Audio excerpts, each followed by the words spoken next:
Nak? Oh, Nay, bakit? Mamaya, ilabas mo yung mga sopas at dadalaw daw dito sa burol ng lolo mo si Ate Telay mo. Ha? Si Ate Telay ma, yung ang anak is si Jacob? Oo, bakit? Naku, Nay, crush na crush ko yung dati pa. Wait lang, mag-ayos lang ako. Hoy, teka. Ha? Di ba sinabi ko na sa'yo, may pamahiin. Bawal magsuklay, bawal maligo, bawal magsalamin kapag may burol. Ha? Nay, ano ba yung pamahiin na yun? Hindi pwede. Nakakaya naman pag nakita ni Jacob na ganito itsura ko. Ikaw tumigil-tigil dyan sa kakirahan mo. Sumunod ka. Nice. Uy, Mare, naku, condolence. Uy, Mare, buti, nakadalaw ka dito. Ito nga pala, anak ko si Jacob. Hello po, tita. May condolences po. Ay, nako, sige. Pasok kayo. Kumain kayo dun. May sopas dun. Ang hirap naman pag walang salamin. Ano itsura na ito?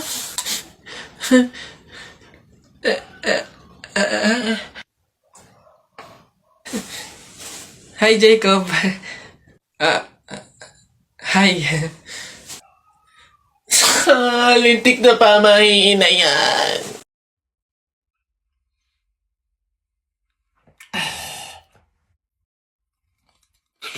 Natalie, pwede ba akong makiinom? Ano ba yan? Mukhang baho pa ng hininga nito. Hindi kasi pwede eh. Oh, anong hindi? Bakit naman? May gamot kasi to eh. Oo, may gamot to. Nilagyan to ng gamot ni nanay kanina. Sa akin lang daw yun. Bawal yun sa'yo. Hindi kaya hindi pwede. Ganun ba? Okay lang yan. Kahit muriatic acid pa yan. Basta painom ako, nauuhaw na ako eh. Ano ba yun? Ang kulit naman nito.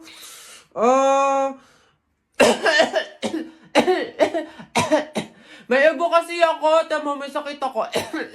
Kaya hindi pwede, baka mahawaan kita. Gusto mo ba yung mahawaan ka? Hindi pwede talaga kasi may ubo, may sakit ako. Ano ba yan? Okay nga lang, kahit cancer pa yan. Basta painom ako, nauuhaw na ako. Ang damot naman nito. Parang ngayon lang, minsan lang. Oh!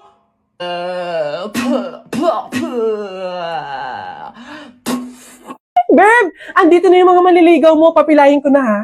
Go lang, entertain ko na sila. Wag na, ako na to. Baka kung ano pa mapili mo. Hi, I'm Joseph, 22 years old, nag-aaral sa private school.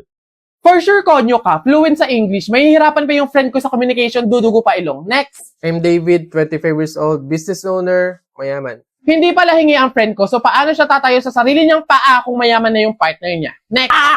Ayo! Next! Diyos ko, parang delikado pa yung buhay ng friend ko sa'yo. Hello po, I'm Christopher, 27 years old, Move It driver po. Anong sabi mo, Move It Rider? Babe, eto na yung perfect sa'yo. At paano? Di ba commuter ka? Pasado, bago pasada sa Move It.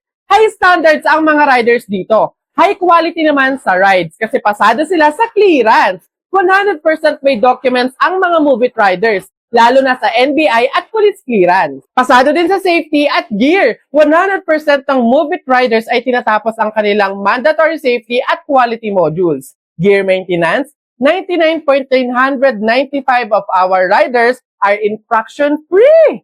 So ano, rides na tayo? Buka muna, papuntang puso ko. Ano ba? Pre, di ba sabi mo matapang ka? Oo, bakit? Ano? Pindutin mo nga yung fire alarm. Ako? Pipindutin yan? Dali! Ano, hindi mo kaya? Takot ka. Pakala ka pala eh. Walang kabilib-bilib to sa akin. Ako matatakot? Fire alarm? Baka nga di na nagana yun. Tagal-tagal na yun. Tingnan mo ha. Watch me ha. Baka maging idol mo pa ako eh. Oh, sino bakla? Oh. Gagi. Aray, tumunog. Takbo, oy! Aray, sira ulo tumunog. Takbo, oy! Okay, huminahon po ang lahat. Kami po ay humihingi sa mga naabalang teacher at mga estudyante dahil po sa pagtunog ng ating fire alarm. Wala pong kahit anong sakunang nangyari dito sa school. Sadyang meron lang po talagang mga estudyante na nagtangkang pindutin po yung ating fire alarm. Buti na lang po at may CCTV at nakita natin kung sino yung pumindot nun. Kung kasi Gagi, ba't ako? Malay ko bang uto-uto ka? Pantay ko ngayon. Kaya naman, pwede na po tayong bumalik sa kanya-kanyang faculty at classroom. Muli, pasensya na po. Pumunta ka sa guidance. Uy, pre! Oh, ano na naman? Eto na nga pre, ikikwento ko. Naniniwala ka ba sa mga pamahiin? Ba hindi ako papaloko sa mga ganyan, mga pang-uto-uto lang yung mga pamahiin na yan. Ay nako pre, ngayon, kailangan mo nang maniwala. Bakit naman? Anong mangyayari kung hindi ako sumunod sa pamahiin na yan? Ay nako pre, hindi mo na iitanong. Nung hindi ako sumunod dun sa pamahiin na yun, may nangyari sa aking masama. Ay ano yun? Ano nangyari? Hindi ko kasi sinunod yung pamahiin na kapag nakabasag ka ng pinggan, wag na wag kang lilingon kasi tsak na may mangyayari sa yung masama. Na-experience ko, may nangyari talaga sa akin. Bawal lang talaga sabihin eh. Kaya, mas mabuting sundin mo na lang. Ayan, daya naman. Ba't hindi pwedeng sabihin? Pero sige. Ano yung pamahiin? Pag nakabasag ako ng pinggan, wag akong titingin sa likod kasi may mangyayari sa akin masama. Sige, noted. Susundin ko yung pamahiin na yan. Nay, anong ulam? Ay, nabasag ko yung pinggan. Huwag titingin sa likod, pamahiin yun. Masama yun, may mangyayari sa'yong masama. Huwag kang titingin. Teka lang. Paano kung inuuto lang ako nun? Paano kung hindi naman totoo yung mga pamahiin na yan? Diyos ko po, hindi ako papaniwala sa mga ganyan. Ay! Sorry po! Ikaw na bata ka, humanda ka talaga sa akin. Kasal ko pa yan, tapos binasag mo lang? Ha? Pasok! Garote talaga yung aabutin mo sa akin! Pasok! Magtanda ka yung bata ka. Kaya pala bawal lumingon. May mangyayaring ang masama. Maglalayas ako, sakit-sakit ang palo nyo. Ayun ho. Ayan, magandang hapon po sa mga viewers natin dyan. Ano ho? Nandito po kami ngayon sa reunion ng aming pamilya. Kung makikita nyo, ayan ho ang mga handa naming pagsasalu-saluhan mamaya. Eto nga ho, yung baboy na kinatay namin kagabi. Tsaka yung, Kuya Alfred! Kaway naman dyan! Live tayo! Yan, ayos. Ayan ho, ngayon, kasama po namin makikita nyo dito sa live natin sa Facebook yung kamag-anakan ho, mga angkan, mga pamilya, mga pamangkin ho. Ayan. Magkakasama po kami ngayon sa aming reunion ng pamilya. Nakita ko nanay mo kumakain ng giniling. Sinapak ko gumiling-giling. Wala. For your information, pwet mong may lotion. Pag na-infection, congratulations! Pangit ito. Nakita ko nanay mo namamalimos. Binigyan ko ng piso. Gusto pa daw. Ako na. Damit mo puti, shirt mo puti. Amoyin mo kilikili mo. Amoy dato puti. Yun na yun, ito. Nakita ko nanay mo nasa bubong. Kung binato ko ng talong, shoot sa ilong! Sa flip, teka lang, meron pa. Hindi ako natakot sa bagyong Ondoy. Ha? Natakot ako sa nanay mong mukhang unggoy.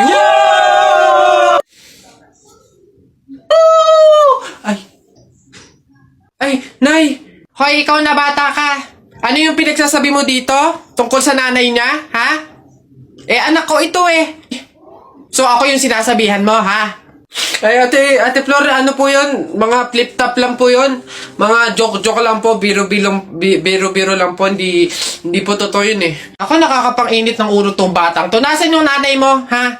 Sasabihin ko lahat ng sinabi mo sa akin. Ay, hindi po, Ate Flor, wag po. Joke lang po yun. Mga biro-biro lang po. Hindi naman po. Totoo yun. Huwag po, Ate Flor.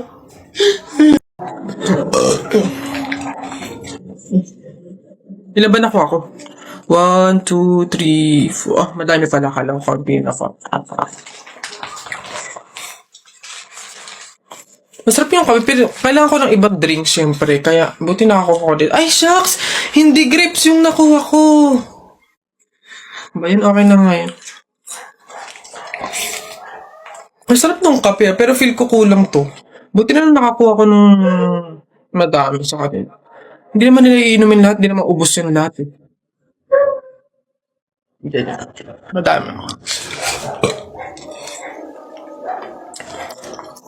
Paano yung kutkutin mamaya? Buti talaga madami akong nakuha kasi feel ko magugutom ako mamaya. Kaya kailangan ko ng kutkut yung mga madami-dami din tong mani. Uy, J-Boy! Bakit? May 20 pesos sa'yo, no? Pulutin mo. Ba't ako? Baka may makakita pa sa akin dyan. Sabihin, magnanakaw pa ako, eh. Ikaw na. Dali na, sayang yan. Ako na ngayon titingin ko sino yung mga dadating, eh. Sige na nga, tignan mo dyan. Baka may dadating, ha? Naulog yung labuan ko. Naulog. Yan, akin na. Bakit? Bakit? Ako pumulot eh. Ang daya ako naman nakakita nun tsaka ako nagbantay pakay ko, basta ako sino pumulot, kanya yon. Ako pumulot eh. Sino nakakita niyan? Bahala ka sa buhay mo, basta akin to, ako pumulot ito eh. Bibili ko to paper doll eh.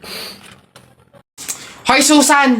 Yang anak mo ipagsabihan mo, ha? Kung ano-anong pangasar yung sinabi sa akin kanina? Ha? Pangasar! Alam mo naman kasing bata, bakit mo pinapatulan? Anak, ano bang sinabi mo dito? Flip-top lang naman yun, Nay. Flip-top lang naman pala eh. Alam mo ba ang flip-top? Baka gusto mo mag-sample pa ako. Eto. Alam ko ulam nyo kagabi, sardinas. Binulatlat ko yung ilong mo, kita buong Pilipinas. Ano? Parang hinahamon mo ata ako ha. Hindi ako papayag, hindi porke ngayon ko lang nalaman ng flip-top na yan hindi ko kaya makipagsabayan. Kala mo ikaw lang may baon. Ito akin. Tatay mo, padre. Nanay mo, madre. Ikaw, mukhang kapre. Ano? Yabang nito, kala mo siya naman. Yun na yun. Ano ba yan? Wala namang kasakit-sakit yung mga sinasabi mo. Eto tingnan natin kung hindi ito ang ikatalo mo. Damit mo green, short mo green. Lahat ng gamit mo green. 1996, pinanganak yung mister mong bading. Wow! Ano, wala na, talo na. Ha? Masakit na yun sa'yo? Baka dito ka masasaktan, sinasabi ko sa'yo. Damit mo blue, short mo blue. Nakita ko yung pototoy ng asawa mo, kasing liit ng bio-flu. Ano? Yabang, ano? Go na, Wala. Uwi na. Ha? Paano mo nakita? Anak, umuwi na nga tayo. Eduardo! Uy, kuya. Gandang hapon. Pogi mo ngayon Di kita nakilala. Grabe talaga, lakas talaga ng dating mo. Kuya, pwede ba kaming lumabas saglit? Kasi magbibideo na kami ng assignment. Super duper, saglit lang talaga. Hindi. Pasok. Baka mapagalitan pa ako. Kuya, saglit lang talaga. As in, wala pa nga 5 minutes. Super duper to the over. Saglit lang talaga. As in, hindi kami magtatagal. Good take lahat. Walang take 2. As in, dali na. Saglit lang. Deadline na namin mamaya. Sige na. Bilisan nyo lang Ay, thank you. The best ka talaga. Game na. Ikaw na mauna ka na. Okay, 1, 2, 3. Ang kapal ng mukha mo! Niloko mo ko! Paano mo nagawa sa akin to? Lahat binigay ko sa'yo, ha? Kuya, 20 pesos na fishball, maanghang yung sauce. Dali. Sige, ngayon ka magpaliwanag. Ako naman. Go. Bakit? Ha? Ako lang ba nagloko? Di ba ikaw din? Nung mga panahon na wala ka. Wala akong malapitan dahil nandun ka sa mga ex mo, di ba? Kuya, scramble yung TikTok tapos dami mo ng alamang. Ano? Sige, ngayon mo isumbat sa akin lahat. Okay na po. Thank you po. Hoy! Pasok! Ito pa. Uy, gagi, nakita tayo.